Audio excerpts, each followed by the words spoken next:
اس واقعہ کے راوی امام ابن حزم ہیں۔ وہ فرماتے ہیں کہ ان سے ایک ایسے شخص نے بیان کیا جو سچا انسان ہے۔ پہلے کرتبہ اسپین میں ایک نوجوان نہایت خوبصورت تھا، جو بھی اس کو دیکھتا اس کا ہو جاتا۔ یہ نوجوان خوبصورتی کے ساتھ ساتھ نہایت عبادت گزار اور متقی بھی تھا۔ اس نوجوان کا ایک دوست تھا جس کے ساتھ اسے گہری محبت تھی، اور وہ اپنی بیوی کے ساتھ کسی دوسری بستی میں مقیم تھا۔ ایک مرتبہ یہ عابد اس سے ملنے کے لیے گیا۔ شام ہو چکی تھی۔ اس کے دوست نے کہا کہ وہ آج کی رات اسی کے ہاں قیام کر لے، چنانچہ وہ مان گیا۔ اس نے رات وہیں پر گزارنے کا فیصلہ کر لیا۔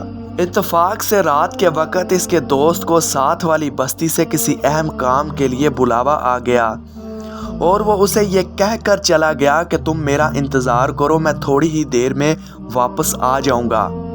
اب گھر میں اس کی بیوی اور یہ نوجوان اکیلے تھے۔ سردی کا موسم تھا اور بارش بھی ہو رہی تھی، اور یوں بھی اس علاقے میں سردیوں کی راتیں بڑی لمبی اور تاریک ہوتی ہیں۔ گھر میں نوجوان اپنے دوست کا انتظار کر رہا تھا، مگر وہ نہ آیا، حتیٰ کہ شہر کا دروازہ بند کرنے کا وقت ہو گیا۔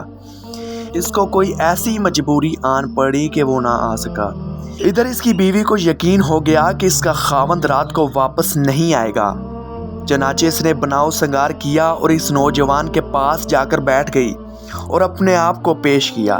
نوجوان عابد نے انکار کیا، مگر عورت نے بار بار اس کو دعوت گناہ دی۔ نوجوان تھوڑی دیر کے بعد بہکا، مگر فوراً ہی سنبھل گیا۔ چراغ جل رہا تھا۔ اس نوجوان نے اپنا ہاتھ چراغ کے اوپر کیا اور ذرا سا ہاتھ جلنے کے بعد پیچھے کھینچ لیا۔ اس نے اپنے آپ کو مخاطب کرتے ہوئے کہا کہ دنیا کی معمولی سی آگ برداشت کرنے کی طاقت نہیں ہے، جبکہ جہنم کی آگ کے مقابلے میں یہ کچھ بھی نہیں۔ اس عورت نے پھر دعوت گناہ دی۔ نوجوان نے اپنے جسم کو پھر آگ کے قریب کیا۔ جسم جلا تو اس نے پھر پیچھے کر لیا۔